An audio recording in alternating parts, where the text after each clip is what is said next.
Deputy Secretary of State Kurt Campbell, he and I wrote a book together in 2006 about U.S. national security policy.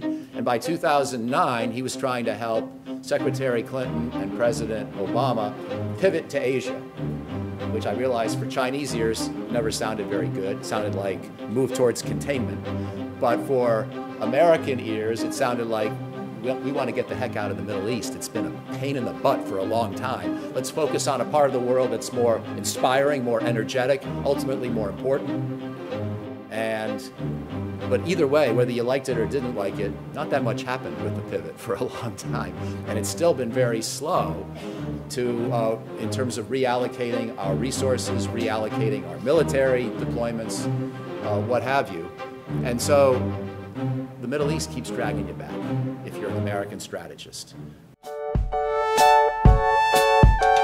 喺睇片之前，大家記得分享、讚好同訂閱卓見名家，最緊要撳埋呢個鐘仔，咁你就唔會錯過我哋嘅最新影片。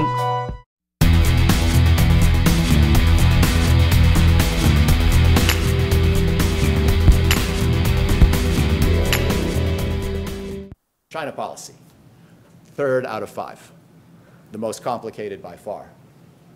But I would also argue, at the risk of huge oversimplification, that the Biden administration for the first time feels like they sort of have the approach figured out that they want to continue to implement in dealing with China, at least for the short term.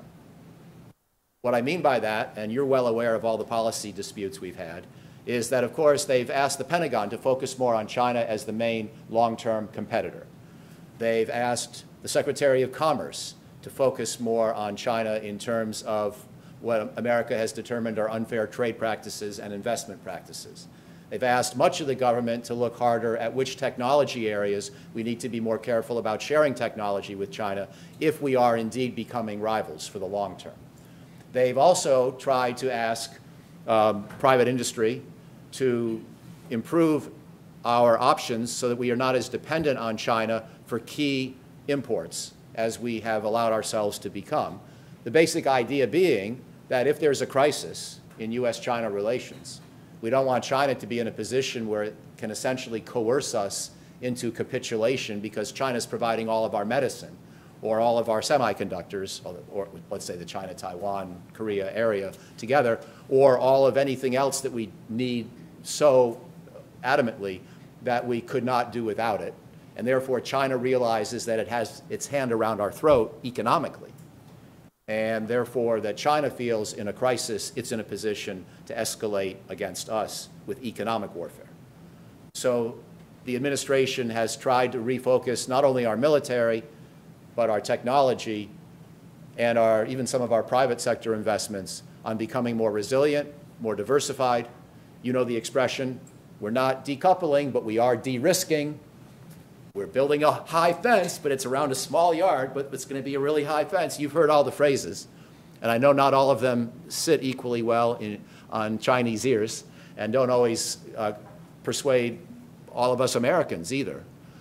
But the overall strategy, I think, has been one that our friend Jeffrey Bader originally talked about. Of course, Jeff wasn't as hawkish against China as some of the current policymakers. But he did talk about how President Obama concluded somewhere around 2010 that we needed to throw a few more elbows, to make a metaphor with basketball or football, because we felt that China was throwing a few elbows and that it was time for us to be a little bit more reciprocal. So again, you're not going to enjoy that message, but we can talk about it later. But I think that the point for me is not so much to go into my own assessment of the policy as to explain. I think the Biden team feels like they have it sort of figured out what approach they're going to use. They're going to keep trying to find new investments at the Pentagon that help Taiwan protect itself in time of war. They're going to keep trying to figure out which parts of our technology base need to be better protected or nurtured in order to reduce our vulnerability in economic warfare scenarios. They're going to put pressure on China on issues where, as you all know, we have disagreements on human rights or what have you. But at least it's not 2021, 2022, or 2023 anymore. There hopefully are no more balloons. There are no more coronaviruses. There are no more other things that disrupted these relationships in ways that we all know have been very painful. So what I think the Biden team has decided or figured out, and obviously this depends on no big other additional shocks, is that if we can be pragmatic but tough towards China issue by issue, but keep the overall relationship in a decent state of pragmatic business-like interaction, we can find a way forward. It's never going to be easy. You and I can be friends personally, and I hope we are, but our countries are probably not going to be friends in the simple sense of the word for a long time to come. But we can still try to be pragmatic with each other and recognize that we're the two most important countries on earth for making this 21st century what it's going to be for all of our descendants and everybody else on the planet.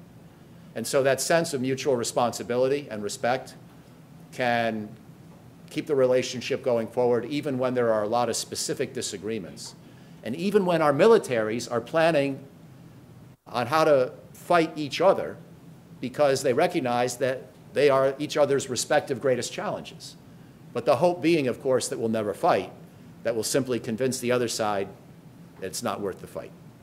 Again, the U.S.-China relationship's never going to be simple, but I feel like the team, Jake Sullivan, Tony Blinken, Kurt Campbell, Lloyd Austin, Joe Biden, Gina Raimondo, Janet Yellen, the team sort of has come together with an overall approach that they feel comfortable with, that they've now applied in a few different ways to various specific problems.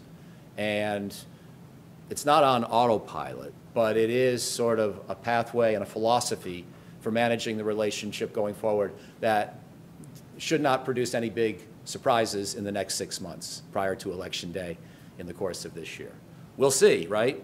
And hopefully today's inaugural address by President Lai, which as in my cursory review, seemed not to be overly provocative.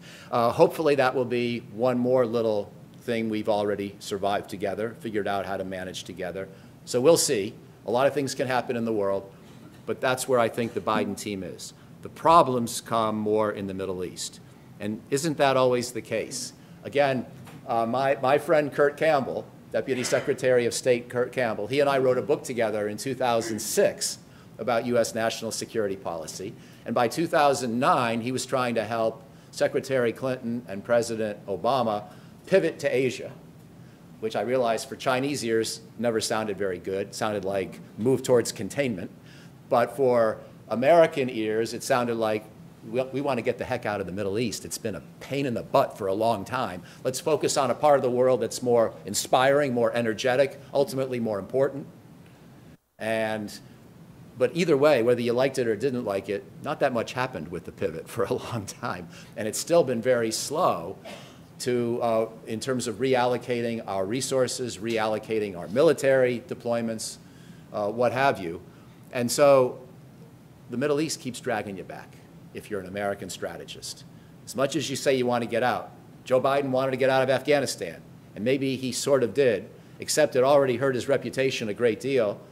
And moreover, the way it went prevented him from feeling he could reduce American commitments in any other part of the Middle East. So we've been sort of stuck. And now we've had additional new problems, not least October 7th and its aftermath. And of course, we've had now the death just in the last few hours of President Raisi in Iran. And it's going to be very hard to find an American who will say kind things about him because he had a lot of blood on his hands, Iranian and American and otherwise. I won't criticize him on the day of his passing, but I will say that I don't expect it to change very much because the Iranian theocracy is extremely well entrenched, and there really isn't much room for détente as we perceive it. The last American policymaker of significance who thought there might be a chance to get along a little better with Iran was Barack Obama. But even he was careful not to really say that in public because he knew it would make him sound naive. And his hope was, over time, the 2013 process leading to the 2015 nuclear deal, the Joint Comprehensive Plan of Action, over time that would give Iran more of a stake in the international order and make it more willing to cooperate, to reduce terrorism, to avoid nuclear proliferation. And whether you want to blame us for pulling out of the deal or blame other things, the reality is that Iran is not behaving any differently in 2024 than it was 10 years ago. In fact, probably worse, as we see everywhere from the behavior of Hamas, Hezbollah, the Iraqi resistance, the Houthi rebels. And the United States and China have even had some cooperation in dealing with a couple of these problems, for example, in the Red Sea and shipping. But Iran's not helping the situation at all. And I don't expect that to change. And the Biden team does have to worry about the possibility that Iran could encourage Hezbollah to attack Israel and create a second front in the war that's already happening, or break out of its nuclear commitments and go for a bomb during election year, which would then give the United States the horrible choice between letting that happen and attacking Iran militarily. And we certainly don't want that choice. I guarantee you Biden doesn't want to face that choice. If you want that problem, you can have it, by the way. I would welcome China being the country that has to take the lead on figuring out how to handle Iran. If you can find some way, please. Let me just, I'm speaking personally, of course. But seriously, there are no good options that I can come up with on Iran. And so the Biden team doesn't really have a good policy there. The goal is to try to convince Iran that it's not worth escalating, because as much as things are bad today, they could get a lot worse for everybody. Nobody wants open warfare between the United States and Iran. And I think the Iranians agree with that assessment. So that's the reason for some hopefulness that things won't get worse. Finally, let me make my brief prediction on Hamas and Gaza and Israel.